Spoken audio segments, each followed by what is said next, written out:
ഞങ്ങൾ അങ്ങനെ കുഞ്ഞയ്യപ്പനെ കാണാൻ പോവുകയാണ്. അയ്യപ്പനെ ബാലനായി പ്രതിഷ്ഠിച്ചിരിക്കുന്ന ഒരു അപൂർവ ക്ഷേത്രമാണിത്.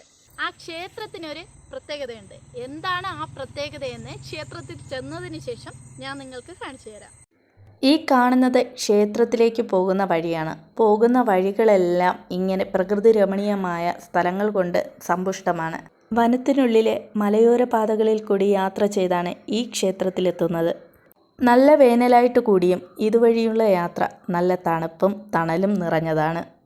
ആർക്കും ഇഷ്ടപ്പെടുന്ന യാത്രയായിരിക്കും ഇതുവഴി. ഇടയ്ക്കൊക്കെ വനം വന്യജീവി വകുപ്പിൻ്റെ നിർദ്ദേശ ബോർഡുകളൊക്കെ നമുക്ക് കാണാൻ സാധിക്കും. ആ നിർദ്ദേശങ്ങളൊക്കെ പാലിച്ചുകൊണ്ട് വേണം ഇതുവഴി യാത്ര ചെയ്യാൻ. പോകുന്ന വഴിയിൽ നമ്മൾ കണ്ട മനോഹരമായ ഒരു കാഴ്ചയാണ് ഇവിടെ. ഇതൊരു ആറാണ്. ഇപ്പോൾ വേനലായത് കാരണം വെള്ളം ഒട്ടും തന്നെ ഇല്ല. എന്നാലും അതിൻ്റെ ഭംഗി അതൊന്ന് വേറെ തന്നെയാണ്.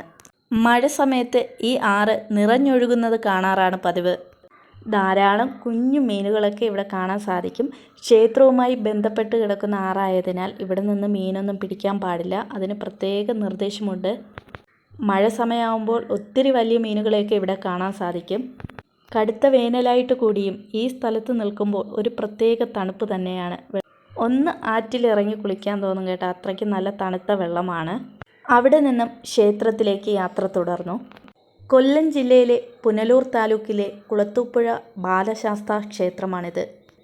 ക്ഷേത്രത്തിൻ്റെ മുൻപിലുള്ള മുഖമണ്ഡപമാണ് ഈ കാണുന്നത്. അയ്യപ്പൻ്റെ വിഗ്രഹത്തെ പ്രതിഷ്ഠിച്ച രീതിയിലാണ് ഈ മുഖമണ്ഡപം നിർമ്മിച്ചിരിക്കുന്നത്. പരശുരാമൻ പ്രതിഷ്ഠ നടത്തിയ 5 ധർമ്മശാസ്താ ക്ഷേത്രങ്ങളിൽ ഒന്നാമത്തേതായി കരുതപ്പെടുന്ന ക്ഷേത്രമാണിത്. ശ്രീ ധർമ്മശാസ്താവിനെ ബാലകൻ്റെ രൂപത്തിൽ പ്രതിഷ്ഠിച്ചിരിക്കുന്ന അപൂർവ ക്ഷേത്രങ്ങളിലൊന്നാണിത്. ഒരുപാട് തീർത്ഥാടകർ വന്നുപോകുന്ന ഒരു ക്ഷേത്രം കൂടിയാണ്. ക്ഷേത്രത്തിലെ പ്രധാന വഴിപാടുകളും നേർച്ചകളുമാണ് ഇതൊക്കെ.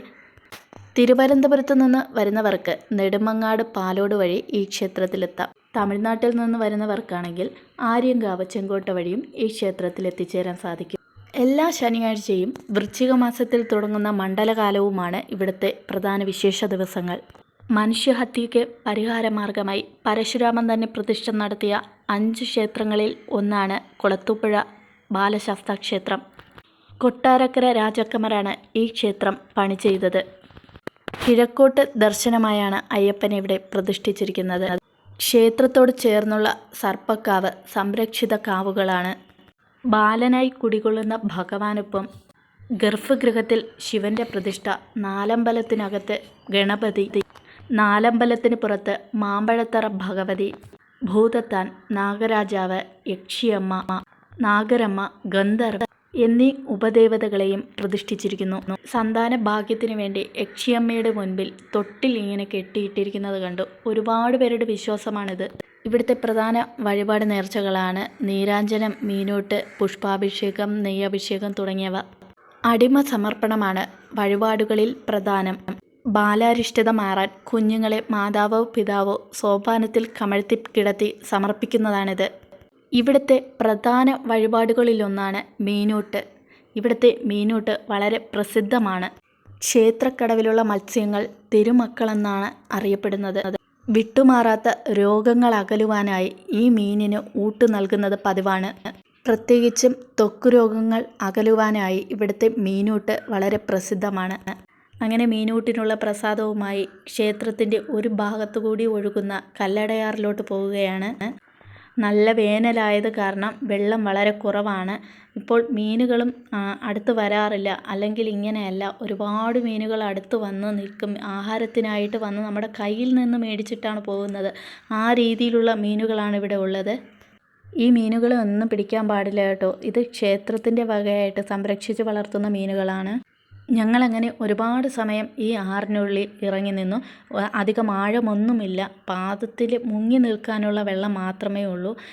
ഈ വെള്ളത്തിൽ കൂടിയാണ് ഈ മീനുകൾ ഇവിടെ വരുന്നത് കേട്ടോ. മഴ സമയം ആകുമ്പോൾ നിറച്ച് മീനുകൾ നമുക്ക് അടുത്ത് കാണാൻ സാധിക്കുമെന്നാണ് ഇവിടെയുള്ളവർ പറഞ്ഞത്. തീർത്ഥാടനത്തിന് വരുന്ന ആൾക്കാരെല്ലാം ഈ ക്ഷേത്ര പരിസരത്ത് ഇരുന്ന് തന്നെ ഫുഡ് കഴിക്കാനൊക്കെ നല്ല സൗകര്യങ്ങളുണ്ട് ഇവിടെ. നല്ല കോമ്പൗണ്ടുള്ള ഒരു ക്ഷേത്രം കൂടിയാണ് ഇവിടെ. മണ്ഡലകാലത്തിൽ വരുന്നതായിരിക്കും കേട്ടോ ഏറ്റവും നല്ലത്. പ്രധാന വിശേഷ ദിവസങ്ങളാണ് ഈ മണ്ഡലകാലം എന്ന് പറയുന്നത്. ഒരുപാട് തീർത്ഥാടകർ വരുന്ന സമയം കൂടിയാണ്.